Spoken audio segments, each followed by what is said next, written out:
दोस्तों, वर्तमान समय में इस समय पूरे उत्तर प्रदेश में यह चर्चा आम हो गई है कि इस बार के विधानसभा चुनाव 2026 में ही करा लिए जाएंगे। सही सुन रहे हैं आप, जो विधानसभा के चुनाव 2027 में होने थे उसे इसी साल 2026 अक्टूबर नवंबर में कराए जा सकते हैं।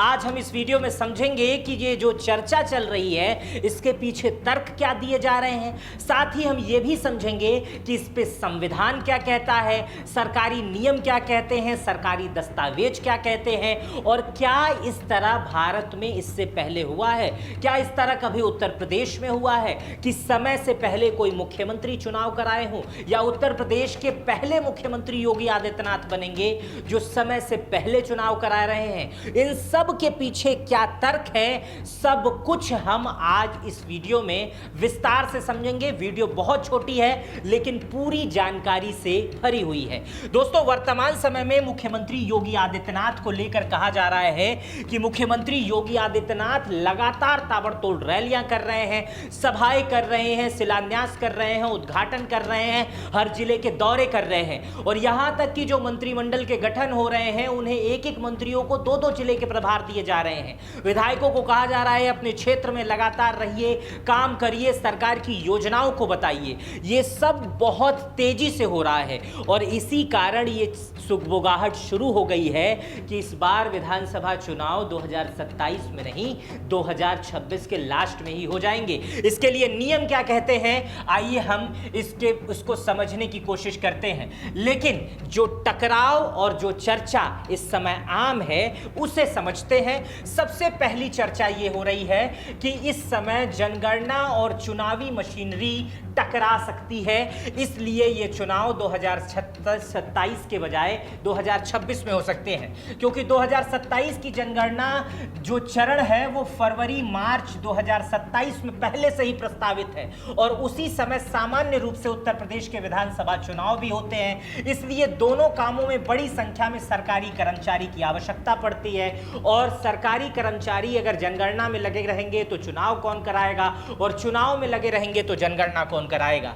इसलिए राजनीतिक विश्लेषक मानते हैं कि चुनाव समय से पहले कराए जा सकते हैं। इसी के अलावा प्रशासनिक सुविधा का भी एक बहुत बड़ा इसमें खेल हो गया है। खेल ये हो गया है कि जनगणना के दौरान ना तो जिले बढ़ाए जा सकते हैं, ना तो तहसील, ना तो प्रशासनिक इकाइयां, ना कोई गठन किया जा सकता है। इन सब पर जनगणना के कारण रोक लगी हुई है, जिस पर चुनाव पर भी प्रभाव पड़ता है और इससे यह अनुमान लगाया जा रहा है कि सरकार चुनावी प्रक्रिया और प्रशासनिक कार्यक्रम में आपस में टकराने से बचेगी, इसलिए पहले चुनाव करा सकती है। जो राजनीतिक अटकलें हैं उसमें यह कहा जा रहा है कि 2024 के लोकसभा चुनाव में भाजपा को उत्तर प्रदेश में अपेक्षित प्रदर्शन नहीं मिला था, इस कारण उन्हें इस बार जल्दी चुनाव कराने पड़ सकते हैं, क्योंकि कुछ ऐसा समय का ये कहा जा रहा है कि सरकार के लिए अक्टूबर नवंबर का महीना सूटेबल हो सकता है कि आने वाले समयों में सरकार कुछ इधर उधर हो सके। सरकार अपना गुड़ागड़ित लगाती है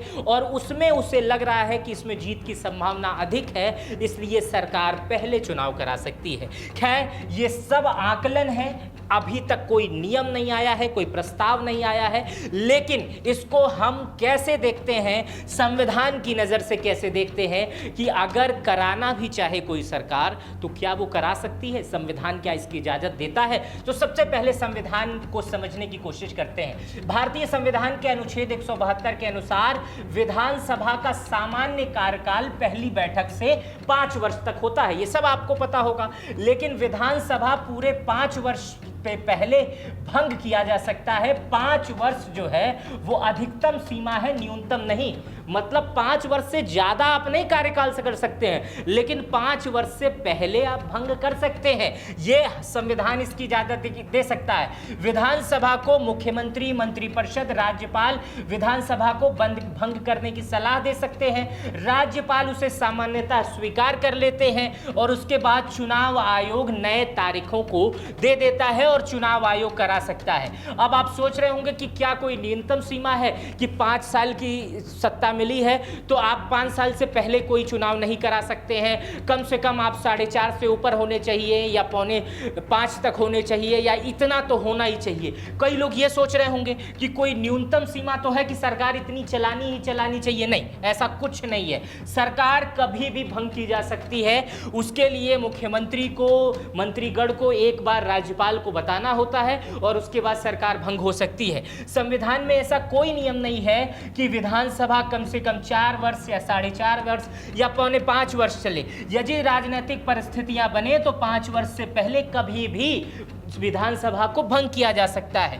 उत्तर प्रदेश के वर्तमान विधानसभा 2022 में गठित हुई थी और उसका कार्यकाल 2027 तक है। लेकिन यदि सरकार चाहे तो विधानसभा को भंग करने की सिफारिश कर सकती है और सैद्धांतिक रूप से 2026 में चुनाव वो करा सकती है। तो संविधान इसके लिए आपको पूर्ण रूप से इजाजत देता है। अब बहुत सारे लोग पूछ रहे होंगे कि उत्तर प्रदेश में ही पहली बार हो रहा है, ऐसा पहले भी हुआ है? हाँ, ऐसा पहले कई बार हुआ है। आइए कब हुआ है वो मैं आपको समझाता हूं। हुआ तो बहुत बार है, लेकिन कुछ उदाहरण मैं आपके सामने रख रहा हूं। अरुणाचल प्रदेश में 2014 में, माफ कीजिएगा, 2014 में कांग्रेस की सरकार थी, मुख्यमंत्री थे नवाब टूकी, और ये इन्होंने, कांग्रेस के पास उस समय स्पष्ट बहुमत था, चाहती तो पूरी विधानसभा पूरी करती। स्पष्ट बहुमत था, सरकार गिरने का भी कोई खतरा नहीं था, विपक्ष चुनौती देने की स्थिति में भी नहीं था। लेकिन 2024 में लोकसभा चुनाव होने थे।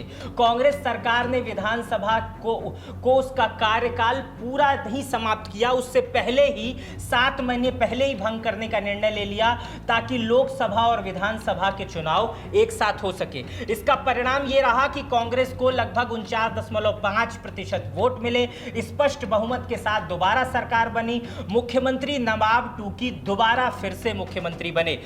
ये प्रक्रिया एक बार और हुई है। आंध्र प्रदेश में 1985 में भी ऐसा ही हुआ था। पंजाब में 1969 में भी ऐसा हुआ था कि विधानसभा चुनाव पहले कराए गए थे। लोकसभा चुनाव में 2004 में भी ऐसा हुआ था कि पहले चुनाव कराए गए थे। सरकार का कार्यकाल अक्टूबर 2004 तक था, लेकिन चुनाव अप्रैल मई 2004 में ही करा दिए गए थे। 1971 में इंदिरा गांधी ने भी ऐसा किया था। देश में चौथी लोकसभा चल रही थी, 1972 तक का कार्यकाल था, सरकार गिरने का भी कोई खतरा नहीं था, लेकिन फिर भी 1971 में समय से पूर्व चुनाव करा दिए गए। नारा था गरीबी हटाओ, परिणाम कांग्रेस को बहुमत मिला था।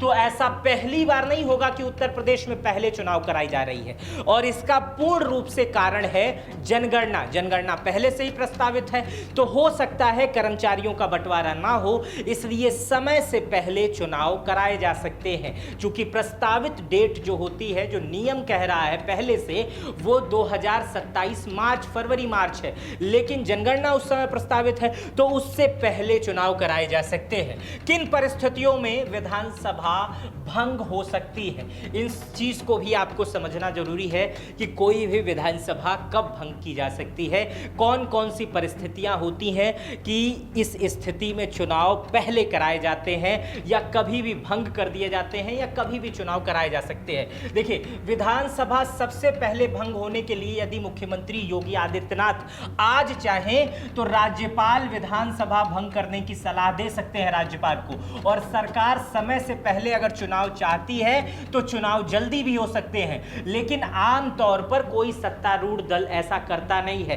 कौन अपना समय से पहले कुर्सी देना चाहेगा और दांव लगाना चाहेगा? ऐसा करती नहीं है कि पहले ही चुनाव करा ले। अगर कोई बहुत बड़ी स्थिति परिस्थिति नहीं आती है या सरकार को फायदा नहीं लगता है तो सरकार पहले ऐसा नहीं करती है। अच्छा, ऐसा एक और स्थिति में होता है, अगर कोई सरकार बहुमत खो देती है। बार बार ये कहा जाता है अखिलेश यादव की तरफ से कि हमारे बीजेपी में संपर्क है, 100 विधायक संपर्क में है, हम कभी भी सरकार गिरा सकते हैं। उसी तरह भाजपा की तरफ से कहा जाता है कि हमारे अखिलेश यादव के 100 विधायक संपर्क में है। अगर इस तरह की स्थिति हो, सरकार बहुमत खो दे, तो भी सरकार विधानसभा भंग हो जाती है और उसके बाद चुनाव कराए जा सकते हैं। बड़े पैमाने पर दल बदल हो जाए तो भी चुनाव कराए जा सकते हैं कुछ दिन बाद। सहयोगी दल के समर्थन वापस ले ले तो भी कुछ दिन बाद चुनाव कराए जा सकते हैं। कोई वैकल्पिक सरकार ना बने तो भी तुरंत चुनाव कराए जा सकते हैं। विधानसभा भंग करके उसके बाद से चुनाव कराए जा सकते हैं। संवैधानिक संकट और राष्ट्रपति शासन, यदि राज्य में ऐसी स्थिति उत्पन्न हो जाए कि राष्ट्रपति शासन लग जाए और उसके बाद से राष्ट्रपति की मर्जी हो और उसके बाद से फिर नए ढंग से वहां पर चुनाव कराए जा सकते हैं। और अगर कोई ऐसी स्थिति आ जाए, युद्ध, राष्ट्रीय आपदा, आपातकाल, अत्यंत असाधारण असंवैधानिक चुनाव की स्थिति आ जाए तो उस समय राज्यपाल या राष्ट्रपति उस स्थिति को भंग कर देते हैं और उसके बाद समय से पहले या बहुत समय के बाद चुनाव करा सकते हैं। तो ये चुनाव कराने के नियम थे प्रदेशों में। और उत्तर प्रदेश में जो चर्चा चल रही है कि उत्तर प्रदेश में समय से पहले चुनाव हो सकते हैं, तो इस पे राजनीतिक विश्लेषकों का, तमाम लोगों का यही मानना है, क्योंकि जनगणना पहले से प्रस्तावित है तो हो सकता है उत्तर प्रदेश के जो विधानसभा चुनाव हैं वो समय से कुछ पहले हो सकते हैं। कुछ लोगों का मानना है कि अक्टूबर नवंबर में हो सकते हैं, तो कुछ लोग कह रहे हैं ये दिसंबर और जनवरी में हो सकते हैं, तो कुछ लोग कह रहे हैं ये जनवरी फरवरी में हो सकते हैं, और फरवरी मार्च तो पहले से ही प्रस्तावित है। तो कुछ पहले तो हो सकते हैं क्योंकि जनगणना पहले से ही प्रस्तावित है। मेरा नाम मित्र प्रकाश है। ये चर्चा इस समय आम थी, इसलिए मैंने सोचा कि आपको ये जानकारी दूं कि उत्तर प्रदेश में चुनाव के नियम क्या हैं, इस समय चुनाव पहले कराने की बात क्यों कही जा रही है। ये तमाम बातें आपको कैसी लगी आप मुझे कमेंट बॉक्स में बताइएगा। मेरा नाम मित्र प्रकाश है। इस वीडियो को पूरा देखने के लिए बहुत बहुत शुक्रिया। अपना बेहद ख्याल रखिएगा। बहुत बहुत धन्यवाद।